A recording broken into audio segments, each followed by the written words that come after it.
Hi everyone, welcome to another new video. ALP 2024 recruitment की जो application process चल रहा था वो लगभग ख़त्म हो चुका है। मतलब 29 तक है मॉडिफिकेशन लास्ट डेट। तो अभी देखो जो सारा focus 100% focus application related query से हट के प्रिपरेशन क्वेरी की तरफ होना चाहिए, राइट। तो ये वीडियो एकदम स्पेशली प्रिपरेशन को लेके ही बनाया गया है कि टाइम अभी देखो आपके हाथ में कितना है। CBT 1 जो टेंटेटिव डेट है वो जून से अगस्त तक है टेंटेटिव डेट, राइट। और अभी तो मार्च शुरू होने वाला है, तो मार्च अप्रैल मई 3 महीना आपके पास हाथ में टाइम है। अगर जून जुलाई में होगा तो आपके हाथ में 4 महीना होगा, पर जून महीना आप मान के चलिए आपके हाथ में 3 महीना है। और बट आपका जो आगे टारगेट है वो बहुत बड़ा है।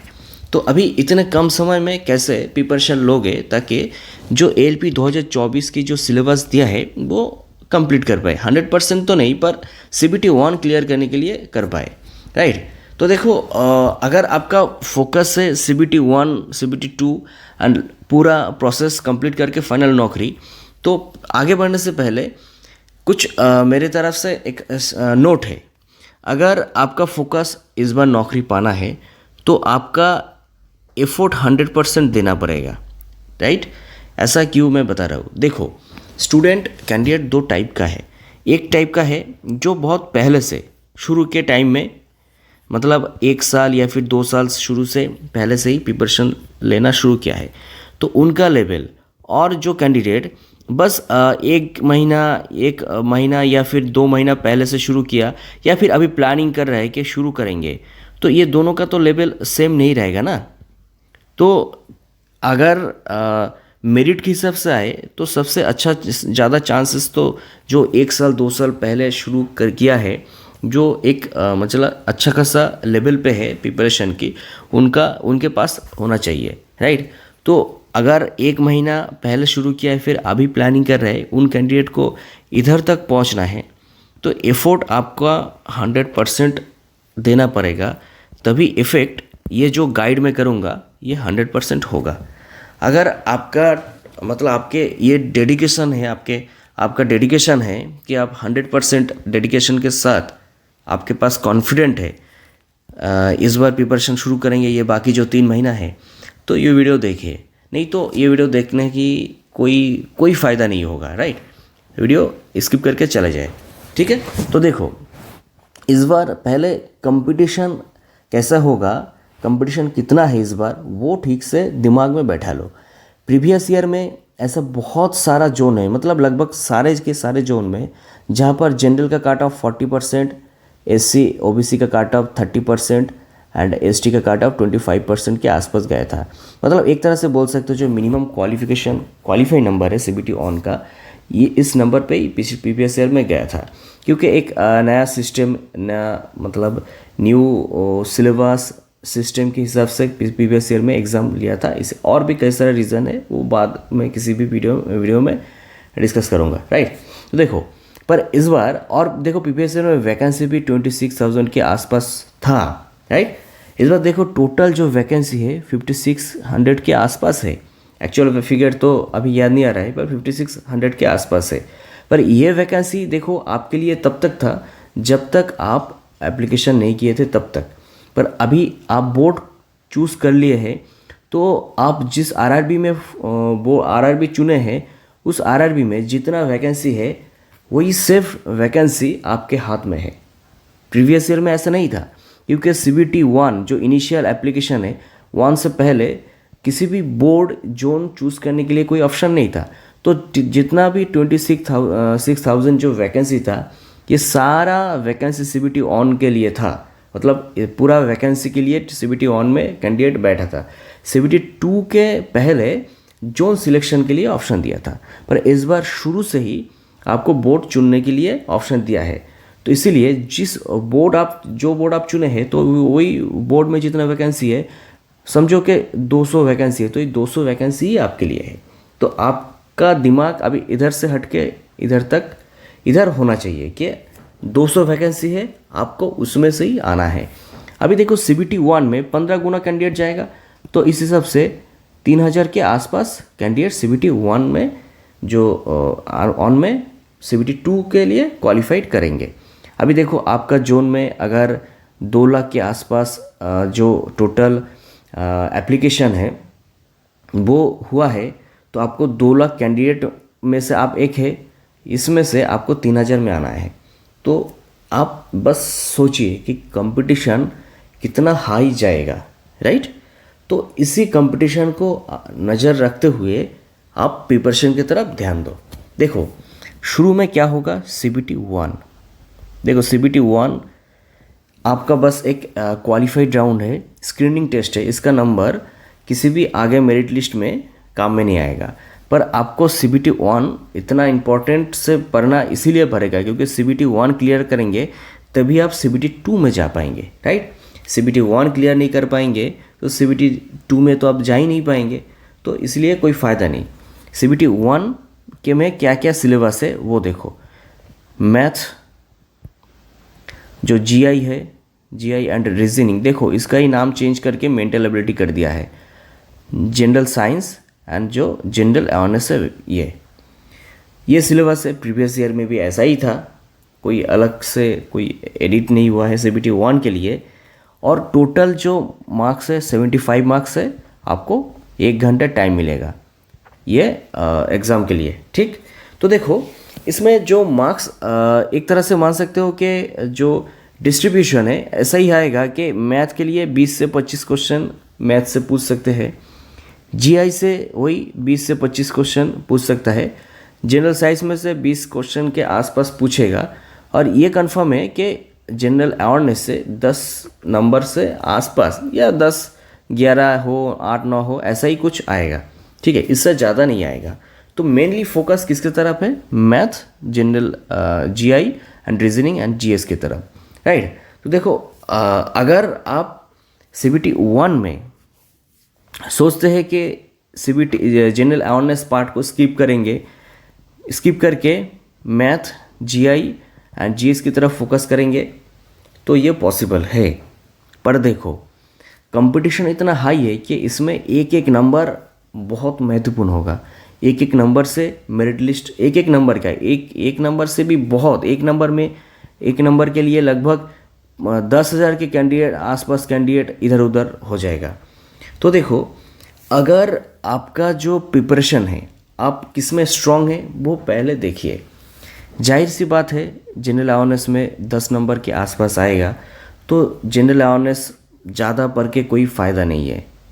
आपको पढ़ना ज़्यादा है math, general GI and reasoning, general science, ये 3 सब्जेक्ट ज़्यादा फोकस करके पढ़ना है, राइट। क्योंकि इसमें अगर देखो कि मैथ से 25 क्वेश्चन पूछ लिया जाए, फिर जो जनरल अवेयरनेस है इसमें से GI है, इसमें से 20 क्वेश्चन पूछ लिया जाए, और जनरल साइंस है इसमें से 20 क्वेश्चन पूछ लिया जाए, तो आपका 65 है। तो 65 में अगर आपको CBT 1 क्लियर करना है, तो इस बार जितना मुझे लग रहा है कि 55% के आसपास आपको नंबर मिनिमम लाना ही है। ऐसा बहुत कम चांस है कि 55 से कम जाएगा नंबर, बहुत ज़्यादा चांस है 55% से ऊपर ही जाएगा जो मेरिट लिस्ट है उसका नंबर। तो आपको 65 नंबर अगर आपको मिल रहा है तो आप इजीली क्वालिफाई कर जाएंगे, ठीक है, विदाउट जनरल अवेयरनेस। आप बस 3 सब्जेक्ट के दम पर ही आपका जो CBT 1 है क्लियर कर लेंगे। बट इसमें एक जो बात है ये समझ लो, ठीक से समझो कि मैथ में 25 क्वेश्चन आया, आपको 25 क्वेश्चन में से 2-3 क्वेश्चन छूट गया, तो इसका भरपाई कहाँ से करोगे। GI देखो रेलवे की GI रीजनिंग जो है, ऐसे किसी भी एग्ज़ाम में GI रीजनिंग बहुत इजी होता है, पर रेलवे के एग्ज़ाम में ऐसे 6 से 7 क्वेश्चन जो स्टेटमेंट है उसमें से पूछ लिया जाता है। और ये देखो टाइम टेकिंग है, मतलब टाइम किलिंग है। जो स्टेटमेंट आर्गूमेंट है ये आपको इतना अच्छे से प्रैक्टिस करना पड़ेगा कि इसका ये देखते ही इसका आंसर आप कर पाओ। तो इसमें ऐसा देखा गया है कि स्टेटमेंट आर्गूमेंट से ऐसा 2 से 3 क्वेश्चन टाइम की वजह से छूट जाते हैं, ठीक है, या फिर कभी कभी गलत भी हो जाते हैं, क्योंकि ये टाइम, एक तो टाइम कम है, फिर आपको दिमाग लगाना है, तो इसमें से बहुत क्वेश्चन ऐसा है कि एक दो क्वेश्चन इसमें से गलत हो जाता है। तो ये जो आपका नुकसान हुआ है जीआई एंड मैथ्स में, ये जो 3 से 4 क्वेश्चन की नुकसान हुआ है या फिर 5-6 जितना भी हो, इसका भरपाई आप कहाँ से करोगे? इसका भरपाई आपको करना है जनरल अवेयरनेस में से। अगर आपका जनरल अवेयरनेस आप बिल्कुल भी हाथ नहीं दे रहे हैं तो आपको ये कंफर्म करना है, ये जो 3 सब्जेक्ट है, 3 सब्जेक्ट में से सब आपको सही से करना है। मतलब 60 तो मिनिमम आपको लाना ही, मतलब आंसर करना ही करना है विथ जो एफिशिएंसी है। एफिशिएंसी मतलब क्या? मतलब 100% जो राइट होना है ये सब कुछ। तो फिर आपको CBT 1 क्लियर कर पाएंगे, नहीं तो CBT 1 क्लियर नहीं कर पाएंगे, ठीक है। और आप अगर इतना कॉन्फिडेंट नहीं है 3 सब्जेक्ट में, तो जनरल अवेयरनेस में से अगर 5 से 6 क्वेश्चन आप कर पाएंगे या फिर 4-5 जितना भी हो, इसका भरपाई आप मैथ या फिर साइंस हो, जनरल रीजनिंग हो, इसमें इसका भरपाई इधर से आपका हो जाएगा, राइट। तो इसमें इसीलिए ऐसा है कि एक वीकली प्लान बनाओ, कि वीकली डेली प्लान बनाओ कि कैसे आपको CBT 1 के लिए math, general GI and reasoning, GS ये सब देखना है।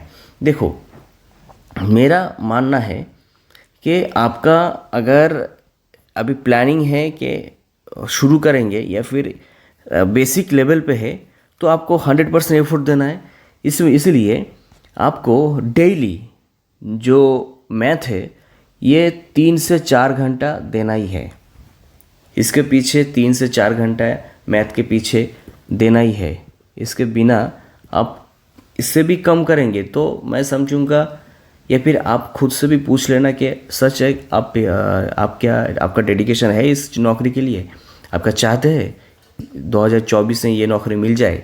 अगर ये आपके लिए बहुत ज़्यादा टाइम लग रहा है, आपके बस में ये नहीं है, तो मैं बोलूँगा अभी से ये छोड़ दो, ठीक है। ये कोई फ़ायदा नहीं है, आप सीरियस ही नहीं है इस नौकरी को लेके, ठीक है। तो 3 से 4 घंटा मैथ के लिए एटलीस्ट देना ही है।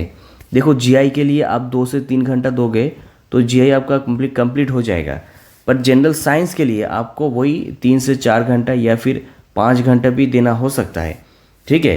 जनरल साइंस के लिए अगर इससे कम दोगे तो आपके बस की बात नहीं है, इस बार आपको नहीं मिलेगा, ठीक है। ये हो सकता है करवा लगे, पर ये सच है।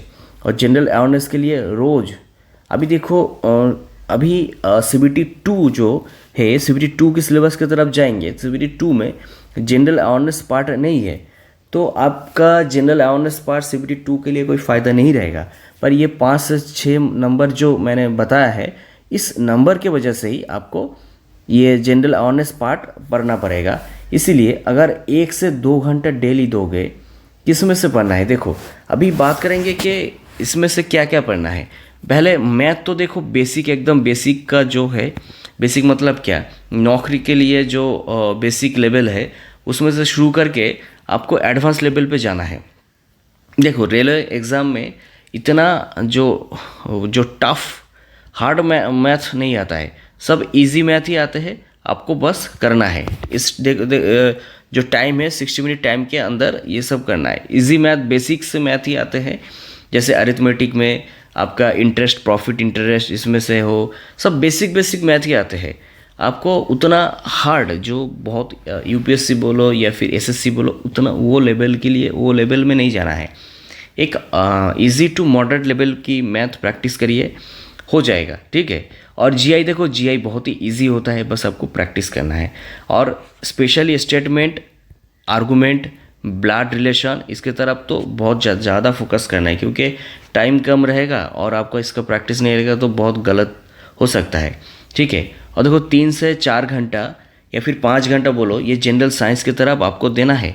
जनरल साइंस में देखो प्रीवियस ईयर में क्या हुआ था, ऐसा कि अरिहंत बोलो, अग्रवाल बोलो, ऐसा जो MCQ बुक्स है वो पढ़ के जाओगे, रट्टा मार के जाओगे तो आपका तो भाई नुकसान हो जाएगा। क्योंकि ऐसा है कि MCQ बुक्स में से डायरेक्ट रट्टा मारोगे तो आप उधर पहले तो नहीं मिलेगा, कॉमन जो क्वेश्चन है वो तो नहीं मिलेगा, और मिलेगा तो वही कितना मिलेगा, 4-5 क्वेश्चन ही मिलेगा बाकी जो क्वेश्चन है आपका जो बेसिक डिटेल्स है उसमें से ही आपको पढ़ना पड़ेगा।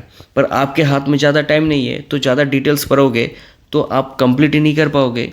इसलिए आपको क्या करना है, डेली एमसीक्यू पढ़ना है। जिस सब्जेक्ट की एमसीक्यू आप पढ़ रहे, मतलब एमसीक्यू हर दिन 100 एमसीक्यू तो एटलीस्ट पढ़ना है।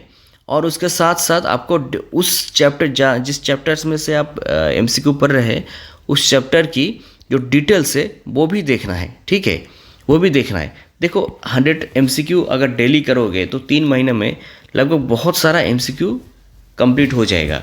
बट उसमें से आपको उम्मीद ऐसा मत करना है कि उसमें से ही आपको आएगा। आपको जो डिटेल्स है वो जो एग्ज़ाम है वो डिटेल्स में से आपको बहुत काम में आएगा ये डिटेल्स, क्योंकि आपका बेसिक क्लियर होगा तभी आप एमसीक्यू याद रख पाएंगे।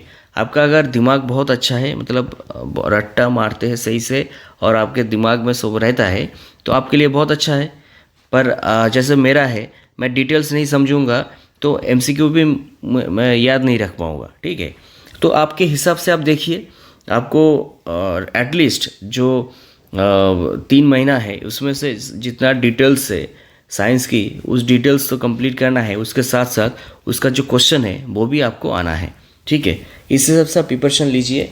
अगर आपका डिटेल्स कंप्लीट नहीं हो रहा है, एक ओवरऑल देखिए, आप अगर ये एग्ज़ाम दे रहे हैं तो ये मान लो कि आपका ITI कंप्लीट है मिनिमम, इसलिए इसका मतलब आपका 10th भी कंप्लीट है। तो 10 में आप जो साइंस पढ़े हैं तो उसका तो आपको बेसिक आइडिया होगा ही होगा। इसीलिए मैं कभी नहीं बोलूँगा कि आप इस मैथ हो या फिर साइंस हो इसमें एकदम ज़ीरो लेवल पे, ऐसा नहीं है। आप आपके 10th में कुछ पढ़ाई किए हैं तो उसमें आपको याद रहेगा। तो आपको बस ऊपर ऊपर से देखना है आपका, क्योंकि आपके हाथ में टाइम नहीं है। देख के आपको MCQ उस चैप्टर की सारा जो MCQ वो ठीक से कंप्लीट करना है, ठीक है। और जनरल अवेयरनेस जो है, जनरल अवेयरनेस में क्या है, जो स्टैटिक जीके होता है उसकी तरफ कम फोकस करो, क्योंकि स्टैटिक जीके जो है वो रेलवे आजकल बहुत कम पूछते हैं क्या, जो करंट अफेयर्स है, करंट अफेयर्स वो भी किसके ऊपर, जो स्कीम है गवर्नमेंट की न्यू स्कीम आ रहा है, फिर गवर्नर, चीफ मिनिस्टर, फिर आपका गया जो करेंसी, जो फुटबॉल, फिर टेनिस, जो नया नया रिकॉर्ड बन रहा है, IPL, अभी जो वर्ल्ड कप गया, वर्ल्ड कप, ये सब, राइट। तो ये सब एप्लीकेशन, जो न्यू एप्लीकेशन लॉन्च हो रहा है गवर्नमेंट के द्वारा, ये सब एप्लीकेशन की तरफ ये सब जो क्वेश्चन है ये सब पढ़ना है, ठीक है। हिस्ट्री, जियोग्राफी ये छोड़ दो, ये सब क्वेश्चन अभी रेलवे में बहुत ज़्यादा कम पूछते हैं। तो 1-2 क्वेश्चन के लिए ये पूरा हिस्ट्री जियोग्राफी पढ़ना ये मतलब बेवकूफ़ी है। और पॉलिटी से थोड़ा, जो कॉन्स्टिट्यूशन से थोड़ा बहुत देख लो तो जनरल अवेयरनेस में से 5 से 6 नंबर इजीली आपको मिल जाएगा, ठीक है। अभी देखो CBT 2 की तरफ देखते हैं। CBT 2 में 2 पार्ट है, part A, part B। Part A जो सिलेबस है वही है मैथ, जो GI एंड रीजनिंग। इसमें देखो बेसिक साइंस एंड इंजीनियरिंग, ये सब्जेक्ट अभी जनरल साइंस की जगह ये चेंज होके ये हो गया। और पार्ट B में जो आपका ट्रेड है वही ट्रेड टेस्ट, राइट। देखो पार्ट A को फोकस कैसे करेंगे, अभी जो पार्ट CBT 2 है इसके लिए टेंटेटिव डेट क्या दिया है, सितंबर। तो आपको जून जुलाई से अगस्त सितंबर 1 से 2 महीना भी आपको नहीं मिलेगा CBT 2 देने के लिए। इसीलिए मैं ऐसा बता रहा हूँ कि CBT 1 के साथ आपको CBT 2 भी फोकस करना है, राइट। देखो प्रीवियस ईयर में क्या हुआ था, आपको CBT 2 से पहले बोर्ड RRB चूज़ करने के लिए ऑप्शन दिया था, इसीलिए। और कभी CBT ऑन का जो रिज़ल्ट है ऐसा है कि रिवाइज रिज़ल्ट करके 2-3 बार आया था और फिर बोर्ड चुनने के लिए ऑप्शन दिया था। इसी वजह से CBT 2 जो एग्ज़ाम है बहुत डिले हो गया था।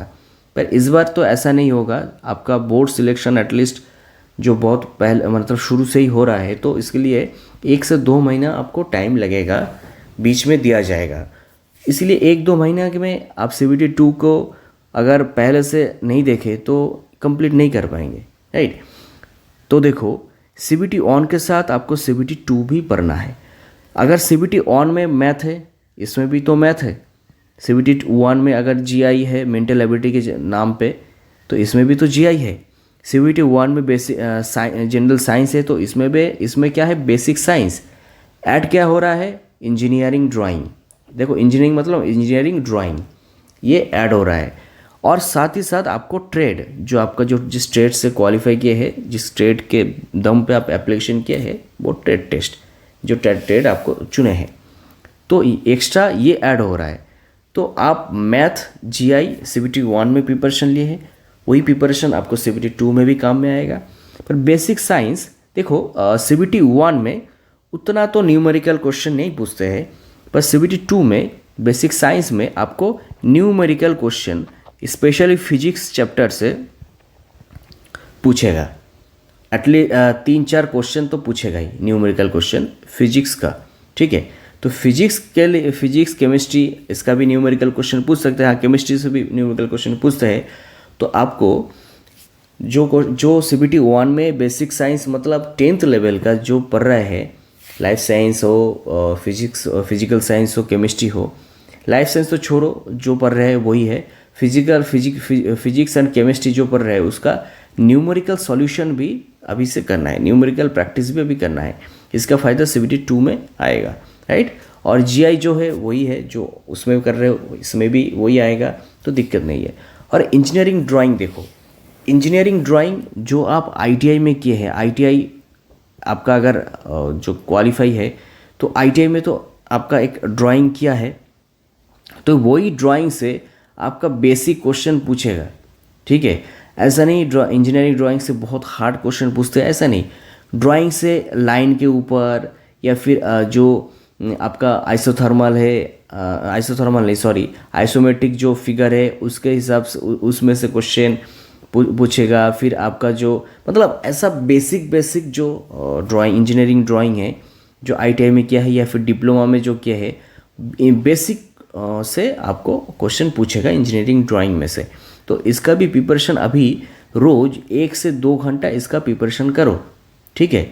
और देखो साथ ही साथ ट्रेड के लिए आपको देखना ही है, क्योंकि ट्रेड में अगर आप क्वालिफाई नहीं कर पाएंगे तो आपका जो प्रोसेस है पूरा मेहनत बेकार जाएगा। क्योंकि अगर आप CBT 2 पार्ट B में क्वालिफाई नहीं करेंगे, 35% नंबर यानी लगभग 26.25 के आसपास नंबर आपको 75 में से नहीं मिला, तो आप जितना भी नंबर CBT 2 पार्ट A में मिलेगा कोई फ़ायदा नहीं। तो आपको अभी से जो प्रिपरेशन जिस सब्जेक्ट अपने ट्रेड आपने चुने हैं उसका अभी से मतलब एक तरह से अगर वीकली प्लान के लिए वीडियो बनाऊंगा, बहुत ही जल्द लाऊंगा। वीकली एक चैप्टर, क्योंकि आप CBT 1 की तरफ फोकस करें, इसलिए कम से कम एक चैप्टर हर वीक में 7 दिन में एक चैप्टर कंप्लीट कर पाएंगे तो आप देखो अभी 3 महीने में आपको कितना सारा चैप्टर कंप्लीट हो जाएगा, राइट। लगभग 12 से 15 चैप्टर कंप्लीट हो जाएगा। इतना भी चैप्टर देखो सिलेबस में नहीं होता है, आप जो ट्रेड लिए हैं इतना भी चैप्टर सिलेबस में नहीं होता है। आपका इजीली CBT 2 से पहले आपका जो ट्रेड है वो कंप्लीट हो जाएगा। ऐसा मैं बिल्कुल मैं बता नहीं रहा हूँ कि आप ट्रेड को ही बस पढ़े। ट्रेड को 1 घंटा से 1.5 घंटा आप टाइम दो, उस 1.5 घंटा में आप कंप्लीट करो जितना हो सके। वीकली आप एक चैप्टर आपके हिसाब से देखो, वीकली आपको एक चैप्टर कंप्लीट करना है और उसमें से आपका जो क्वेश्चन है वो भी करना है, ठीक है। देखो आपके हाथ में बहुत टाइम है चैप्टर ट्रेड के लिए, तो इसको करो। और तो आपका मेन फोकस रहेगा CBT 2 पार्ट A की तरफ, क्योंकि मेरिट इसमें से ही बनेगा, मेरिट इसमें से नहीं बनेगा, ठीक है। इसमें आपको बस क्वालिफाई करना है। तो डेली वीकली एक चैप्टर कंप्लीट करो CBT 2 पार्ट B ट्रेड का, ठीक है। देखो मेरा जो हीट इंजन था CBT 2 पार्ट B में, और मैं इजीली इसका ये क्वालिफाई कर गया। इजीली मतलब क्वालिफाई नंबर से बहुत ज़्यादा नंबर मिला था। तो मैं हीट इंजन को गाइड करूँगा। हीट इंजन का क्लास बहुत ही जल्द शुरू करूँगा और इसके लिए मेरा जो नोट्स है वो भी आपको प्रोवाइड करूँगा। तो बने रहो हीट इंजन जो ट्रेड है उसके लिए, अगर आपने सिलेक्ट किया है तो। देखो इस हिसाब से CBT 2 कंप्लीट हो जाएगा। सितंबर तक आपका CBT 2 कंप्लीट हो जाएगा, ठीक है। CBT 2 जो उतना भी सिलेबस है वो 100% कंप्लीट हो जाएगा। आपका CBT 1 में कंप्लीट अगर कर लिए तो CBT 2 भी इजीली हो जाएगा, क्योंकि CBT 1 में ही आपका CBT 2 का जो सिलेबस है वो 80% कवर अप हो गया, ठीक है। और देखो इसके बाद क्या है, साइको। देखो CBAT को अभी फोकस मत करो। CBAT ये छोड़ दो, क्योंकि ये अभी आपका जो टेंटेटिव CBAT की डेट है वो लगभग नवंबर महीने तक है। तो अभी बहुत टाइम बचा है। पहले ये 2 स्टेप कंप्लीट करो, CBT 1 CBT 2, फिर इसके बारे में सोचो। इसके बारे में बाद में किसी वीडियो में डिस्कस करूँगा, राइट। तो देखो ये है कुल मिला के जो बात है। CBT 1 सही से पढ़ो। और देखो ऐसा है कि मार्केट में बहुत सारे किताब है, बुक्स है जो है अरिहंत का, दिशा पब्लिकेशन की, किरण पब्लिकेशन की, फिर ओसवाल ग्रुप की, बहुत सारे ग्रुप की किताब है। किसी भी किताब उठाओ, पर उससे पहले NCERT का जो NCERT का सिलेबस है वो सिलेबस फोकस करो, क्योंकि यही सिलेबस करोगे तभी आपका जो साइंस है वो बनेगा। ये सिलेबस फॉलो नहीं करोगे तो साइंस में लगेगा कि आउट ऑफ सिलेबस क्वेश्चन दिया है, ये तो अभी आपने कभी पढ़ा ही नहीं है। तो NCERT के सिलेबस पढ़ो। अरिहंत की जो इंसाइक्लोपीडिया है वो बुक्स इंग्लिश वर्जन में है, वो उठाओ, ये कंप्लीट करो। तो बहुत NCERT की बहुत जो सिलेबस है वो कंप्लीट हो जाएगा। एक्चुअली ये जो किताब है ये NCERT की सिलेबस फॉलो करके ये वो लिखा है, ठीक है। और सबसे मैंडेटरी है वो प्रीवियस ईयर क्वेश्चन। अगर ये आप स्किप कर गए तो मैं समझूंगा कि आप सीरियस ही नहीं है। प्रीवियस ईयर क्वेश्चन किसी भी मेनली ALP टेक्नीशियन की प्रीवियस ईयर की क्वेश्चन उठाओ, एटलीस्ट 20 से 25 क्वेश्चन कंप्लीट करो प्रीवियस ईयर। तो आपका प्रिपरेशन लेवल चेक भी हो जाएगा और बहुत अच्छा खासा प्रैक्टिस भी हो जाएगा, ठीक है। लगभग 1 महीने पढ़ने के बाद, 1 महीने जैसे बताया CBT 1 के लिए पढ़ो, फिर आप टेस्ट सीरीज़ है वो देना शुरू करो। ऑनलाइन मॉक टेस्ट नहीं दोगे तो आप क्वालिफाई नहीं कर पाओगे। ऑनलाइन मॉक टेस्ट मैंडेटरी है। 1 महीना पढ़ाई करो 1 महीने के बाद, क्योंकि अभी से ऑनलाइन मॉक टेस्ट देना शुरू करोगे तो आपका कॉन्फिडेंट कम हो जाएगा, क्योंकि आपका लेवल ऐसा अभी तक बना ही नहीं है। तो 1 महीने में बहुत, जैसे मैंने बताया, ऐसे पढ़ने बार आपका जो लेवल है, प्रिपरेशन लेवल एक अच्छा खासा पोजीशन में जाएगा। तब टेस्ट सीरीज आप दे पाओगे। टेस्ट सीरीज में लगेगा कि कुछ क्वेश्चन आप ऐसा लगेगा कि ये आप पहचानते हो क्वेश्चन, पर इसका आंसर अभी नहीं आ रहा है। अगर ये होगा तो ही आपका कॉन्फिडेंट बढ़ेगा। फिर आप थोड़ा फिर से दोबारा पढ़ेंगे तो आप टेस्ट को जो सीरीज़ में जो क्वेश्चन आपको लगेगा वो भी आप दे पाएंगे, ठीक है। तो ऐसे करके प्रिपरेशन लो। उम्मीद है वीडियो पसंद आया होगा। पसंद आएगा तो ज़रूर एक लाइक करना, ठीक है। मिलते हैं नेक्स्ट वीडियो में।